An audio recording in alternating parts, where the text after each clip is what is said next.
আসসালামু আলাইকুম। আজকের ভিডিওর মূল আলোচনা খুবই স্পেশাল। মহানবী সাল্লাল্লাহু সাল্লামের ঈদের দিনের ঘটনা।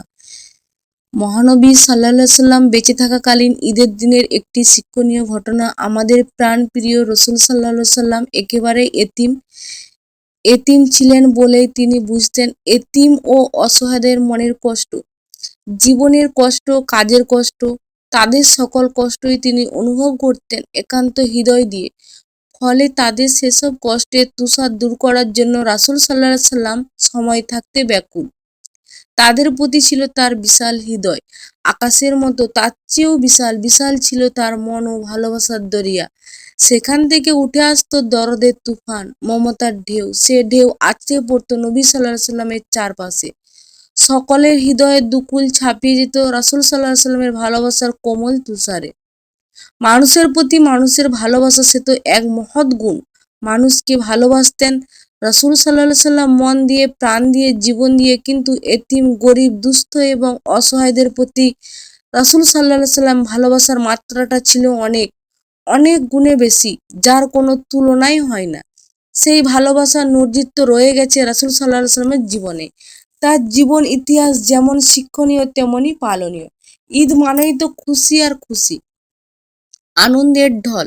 সবার জন্যই চাই ঈদের আনন্দ, সমান খুশি। কিন্তু চাইলেই কি সব হয়? কিছুদিন ব্যতিক্রম তো থেকেই যায়। যেমন রাসূল সাল্লাল্লাহু আলাইহি সাল্লামের এক ঈদে নামাজ শেষে ঘরে ফিরছেন দয়ার নবীজি সাল্লাল্লাহু আলাইহি সাল্লাম, তিনি দেখলেন মাঠের এক কোণে বসে কাঁদছে একটি তুলতুলে কোমল শিশু। এই খুশির দিনেও কান্না! অবাক হলেন রাসূল। তার হৃদয়ের বেদনার ঢেউ আছড়ে পড়ল। রাসূল সাল্লাল্লাহু আলাইহি সাল্লাম ছেলেটির কাছে গিয়ে কান্নার কারণ জিজ্ঞেস করলেন। শিশুটি বলল, আমার আব্বা আম্মা নেই, কেউ আমাকে আদর করে না, কেউ আমাকে ভালোবাসে না, আমি কোথায় যাব? এতিম নবীর রাহমাতুল্লিল আলামিন ছেলেটির কথা শুনে গুমরে কেঁদে উঠল। নবীজি সাল্লাল্লাহু আলাইহি সাল্লাম কোমল হৃদয়ে জেগে উঠল তার মর্মবেদনায়। তিনি পরম আদরে শিশুটিকে বাড়ি নিয়ে গেলেন। হযরত আয়েশাকে রাদিয়াল্লাহু তাআলা ডেকে বললেন, হে আয়েশা, ঈদের দিনে তোমার জন্য একটি উপহার নিয়ে এসেছি, এই নাও তোমার উপহার। ছেলেটিকে পেয়ে দারুণ খুশি হলেন হযরতে আয়েশা রাদিয়াল্লাহু তাআলা আনহু। দেরি না করে মুহূর্তেই তাকে গোসল করিয়ে জামা পরালেন, তারপর তাকে পেট ভরে খেতে দিলেন। রাসূল সাল্লাল্লাহু আলাইহি সাল্লাম ছেলেটিকে বললেন, আজ থেকে আমরাই তোমার পিতামাতা, আমরাই তোমার অভিভাবক। কি খুশি তো! রাসূল সাল্লাল্লাহু আলাইহি সাল্লামের কথা শুনে ছেলেটির চোখে মুখে বয়ে গেল আনন্দের বন্যা। এই ছিল এতিমের প্রতি রাসূল সাল্লাল্লাহু আলাইহি সাল্লামের ভালোবাসার এক বিরল দৃষ্টান্ত।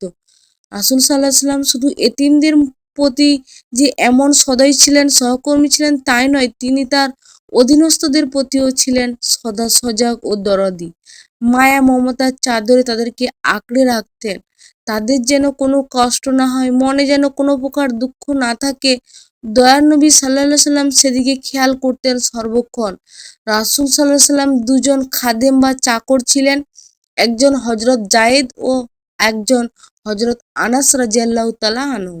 তাদের সাথে রাসূল সাল্লাল্লাহু আলাইহি সাল্লাম কখনই মনিসুলভ আচরণ করতেন না, কড়া ভাষায় কথা বলতেন না, খারাপ ব্যবহার করতেন না, মেজাজ দেখাতেন না। আদেশ কিংবা নির্দেশেও কঠোরতা দেখাতেন না, বরং আপন পরিবারের সদস্যদের মতোই তাদের সাথে ব্যবহার করতেন, একেই খাবার খেতেন। এই ধরনের জীবনযাপন করতেন। কি আশ্চর্যের ব্যাপার! আজকের দিনে যা কল্পনাও করা যায় না। হযরত যায়েদের রাদিয়াল্লাহু তাআলার কথাই বলি না কেন, ছোটবেলায় তিনি মা-বাপ থেকে হারিয়ে যান। আল্লাহর রহমতে তার আশ্রয় রাসূল সাল্লাল্লাহু আলাইহি সাল্লামের ঘরে। যখন তার পিতামাতার সন্ধান পাওয়া গেল, তখন ছুটে এলো রাসূলের কাছে। তারা তাকে নিয়ে যেতে চায়। রাসূল সাল্লাল্লাহু আলাইহি ওয়াসাল্লাম তাকে জিজ্ঞেস করলেন, তুমি কি তোমার পিতামাতার সাথে যাবে? যায়েদ রাদিয়াল্লাহু তাআলা আনহু সাথেই বললেন, হুজুর সাল্লাল্লাহু আলাইহি ওয়াসাল্লামের কাছ থেকে যে ব্যবহার আমি পেয়েছি তার কোনো তুলনা হয় না। তামাম পৃথিবী যদি আমাকে দেয়া হয় তবুও তাকে ছেড়ে আমি যেতে পারবো না, কখনোই যাব না। হযরতে আনাস রাদিয়াল্লাহু তাআলা আনহু, তিনি ৮ বছর বয়সে রাসূল সাল্লাল্লাহু আলাইহি ওয়াসাল্লামের খেদমতে এসেছিলেন। দীর্ঘ ১০ বছর পর্যন্ত রাসূল সাল্লাল্লাহু আলাইহি ওয়াসাল্লামের খেদমত করেছিলেন। সেই হযরত আনাস রাদিয়াল্লাহু তাআলা আনহু বললেন, দীর্ঘ ১০ বছর রাসূলের খেদমত করেছি, কিন্তু এই 10 বছরের মধ্যে কোনো একটি দিনও রাসূল সাল্লাল্লাহু আলাইহি ওয়াসাল্লাম আমাকে একটি কথাও ধমক দিয়ে বলেনি। এমনই ছিল রাসূলের আচার-আচরণ, এমনই ছিল তাদের প্রতি তার হৃদয়ের ভালোবাসা, এমনই ছিল তার উদারতা, ছিল দয়া ও মমতার অসীম সাগর।